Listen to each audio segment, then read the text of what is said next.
Salut, c'est Laurette. Aujourd'hui, c'est bagel maison. Allez, c'est parti. Pour notre pâte à bagel, il va nous falloir farine, sel, sucre, de l'huile d'olive, de l'eau, de la levure fraîche. Ensuite, pour la saumure, il va nous falloir de la fécule de maïs, du gros sel, de la cassonade. Et pour la dorure, un petit peu de lait, un jaune d'œuf et un mélange pavot, sésame.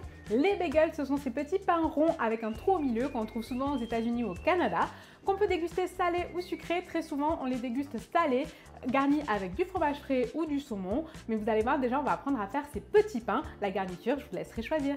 Première étape, on fait la pâte à bagel. Pour ça, on va venir mettre farine, sel et sucre dans le bol du robot. On ajoute la levure émiettée et on va commencer à pétrir en mettant d'abord l'huile et ensuite l'eau.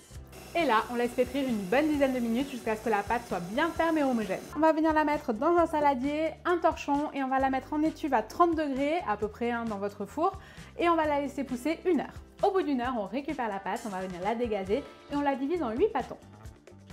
On boule les pâtons et ensuite on va venir former le trou du milieu du bagel. Donc on plante le doigt, on tourne et on finit d'écarter un petit peu.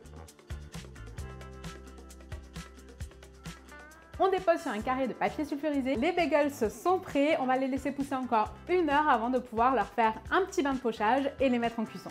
Deuxième étape, on va préparer un bain de pochage avec de la cassonade, du gros sel, de la fécule de maïs et de l'eau.